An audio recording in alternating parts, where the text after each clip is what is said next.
Hi and welcome to DNB Carnegie and our interview with Ependion. My name is Markus Almerud. I'm an analyst here at the bank.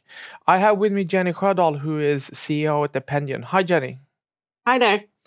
So you just released your Q2 numbers a couple of hours ago. Maybe we start with some higher level questions, and then go down to the business entities, and maybe starting with the order intake. 3 quarters in a row with a higher level, maybe fall sequentially from Q1. But maybe talk around this a little bit, giving us some colors about the drivers, demand in the market, etc. Yeah, we are definitely seeing a stronger order intake now for the last 3 quarters, as you mentioned, compared to 2025. And of course, both 24 and 25 were relatively weak in demand because customers were postponing projects. We saw a hesitation in the market across the line, basically. And what we are seeing now is that customers are proceeding with their projects. There's more activity in the market.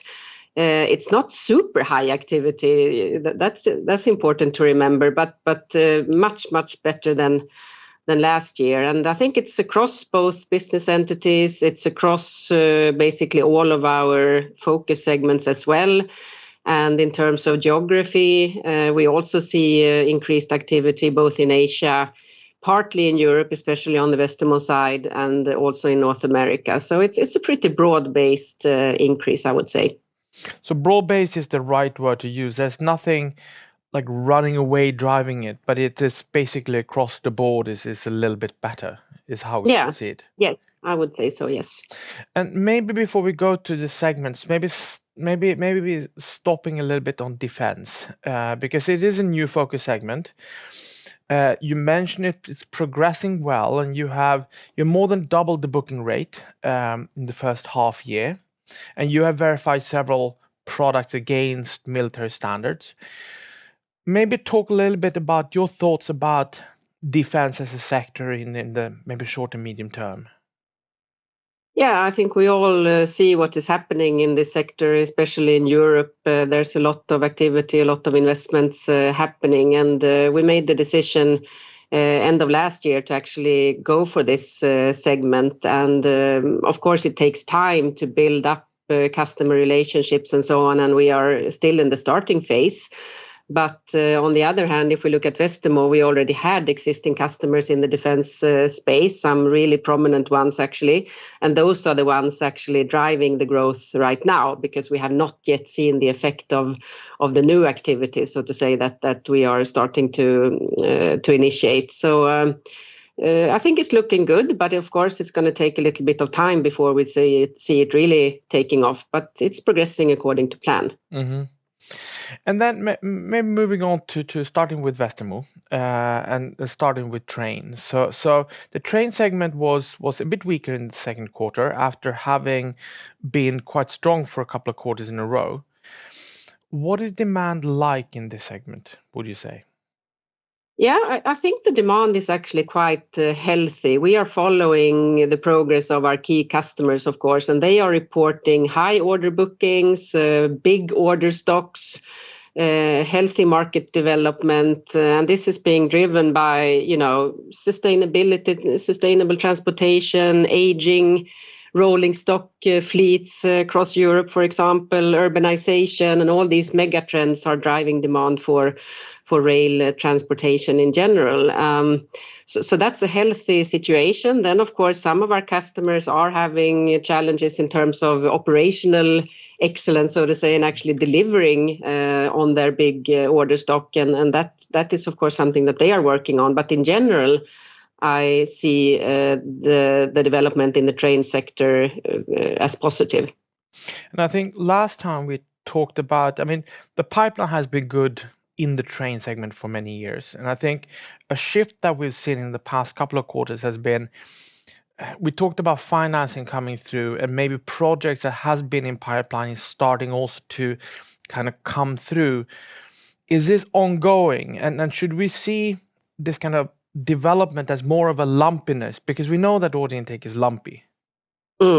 Order intake is very lumpy. We have seen that for many years. If you look at the sales numbers, which we are that is more steady, so to say, because that more kind of reflects the current demand, because the order horizon is actually quite long in the rail sector. So there's nothing, you can't interpret the lumpiness in the different quarters as the market being, lumpy. It's more the ordering pattern of our customers that is reflected in that.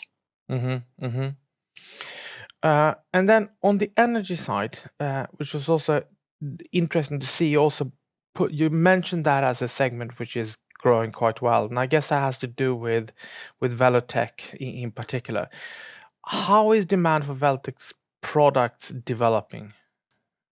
I think it's developing actually really well, because Welotec's product offering, together with their deep expertise in terms of substation automation and digitalization, resonates very, very well with customers like the big grid operators that are in the process of testing and figuring out how they can modernize their power grids in the next coming years. And that is becoming actually quite urgent, because the competence situation with these customers is changing. They can no longer rely on the workforce that actually knows how all this old stuff is working. So I think that Welotec is right in the middle of that development, and well positioned to actually take advantage of that investment cycle that is happening. And would you say that demand is accelerating, or is it kind of growing steadily? I think it's growing steadily, but at a relatively high pace, actually. Mm-hmm. Mm-hmm. And I think you talked about the call also about Welotec being a door opener for the legacy portfolio. How far have you gotten in this work?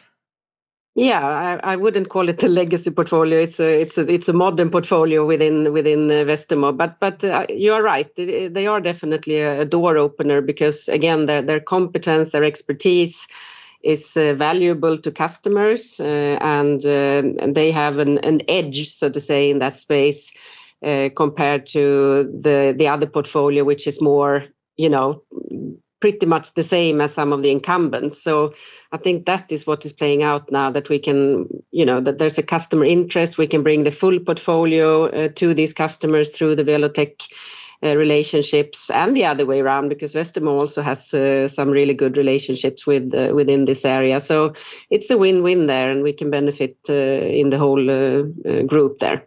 Mm-hmm. And finally, maybe on the focus segment trackside, which you're also mentioning as it's growing particularly well.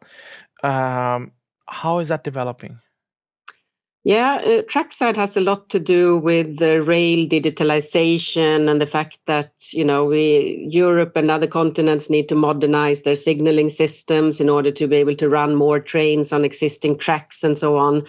So that's a market where a lot of things are happening. There's a lot of regulations happening, especially in Europe, and a lot of legacy systems that need to be replaced now in the next coming years. And it's always slow in this industry, but we do see that is starting to happen now. And with the portfolio that we acquired back in 2019 and 2021 with Neratec and Eltec and so on, we are well positioned to actually take advantage of that development. So yeah, it's a good place to be as well now. Mm-hmm.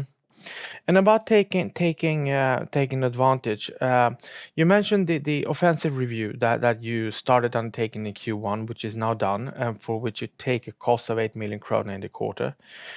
When should we expect to hear more about the results of this review? Yeah, we will probably be talking about it in Q3. We only just concluded now in the quarter with the board presentation and all that, and we will now start to communicate it throughout the whole organization. So probably in Q3 we can talk more about it. There's nothing revolutionary about this strategy. It's more about double clicking and digging deeper in some segments and some geographies. So yeah, I think we can definitely talk more about it in the next quarter. But it's more of offensive review and how you should move forward on your positions rather than defensive. Yeah, definitely. And it's more geared towards, the market and the sales organizations and that side of the business rather than the back end operational side, so to say. Mm-hmm. And excluding these 8 million krona, which was partly for the review and then some other things, the margin expanded, kept expanding year on year. Is it in line with the expectation given the good organic growth, or do you think there is more to kind of come, more of a swing factor to expect going forward? Yeah, we know that we have a good operational leverage in the business, but on the other hand, of course, it's all about balancing, growth initiatives and continued investments in the future, so to say, with showing higher profitability here and now. And in terms of value creation, medium and long term, it's important that we have that balance actually, and we have ambitious plans and a lot of ideas on what we want to do. So I don't think that you should expect, that the margin will go through the roof anytime soon, but we will of course continue to see a leverage on volume in the business. Mm-hmm, mm-hmm. And maybe moving on to Beijer Electronics, the other business entity, and maybe starting with X3, because you now have more than 300 customers for the new product family, and a sizable share of this is actually new customers. I think you mentioned 20% plus is new customers. Are we starting to see the evaluation orders that we saw in the beginning? Are they starting to turn into volume orders, or is it still too early? I would say it's still early days, but of course, in some cases, we are starting to see customers placing larger orders, indicating that they have actually specified this new product into their platforms and product offerings. However, because we are selling a lot to system integrators or machine makers, so to say, it can take a little bit of time because they have their product generations to take into consideration, and we don't want to push it either because we want them to do this change in a pace that is good for them. But I think overall it's moving very much according to plan, and I'm happy with the progress, and I'm happy with the way customers have responded to this new offering in general. Mm-hmm. And then maybe on the manufacturing, which is still the largest end market segment that you have, or focus segment that you have, it's been troublesome. Any green shoots at all?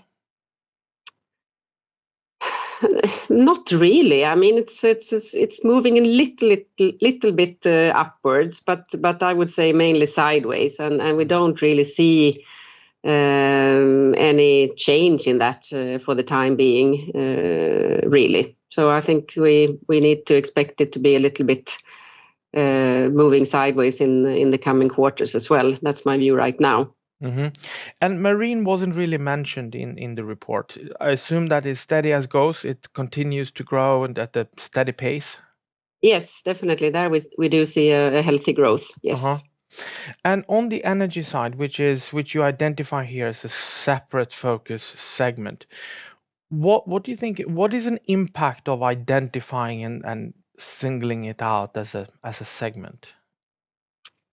I think it's a lot about how the organization is focusing in terms of customer interactions and so on. Really being clear about that this is now a focus segment for us. I think that makes a lot of sense. There are many opportunities and a lot of customers in this area that can benefit from Beijer Electronics expertise and offering. So I think it's about clarity in the organization that we are focusing on this going forward. Mm-hmm, mm-hmm. And on the margins, so the volumes are starting to come. We're starting to see quite a nice trajectory on the margin. I know less volatility, I would say, moving in the right direction. What is your thoughts about the margin trajectory going forward? We know that with the strategic direction that Beijer Electronics has taken now, where we have removed, all of the let's say, low margin business. We have increased gross margin significantly in the last couple of years. That means that with volume and with the sustained cost base, we will see expansion in the margins going forward. So I'm quite optimistic about that. I don't think it's going to happen, super fast, but I think that we will see a much more stable development in that business entity going forward. Mm-hmm. Sounds good. Well, I think with that, Jenny, I would like to thanks for coming to talk to us. Sounds like the business is really moving in the right direction. Demand is starting to come back, and looking forward to see how the fall's going to pan out. So thank you, and thank you for coming here to talk to us. Thank you very much.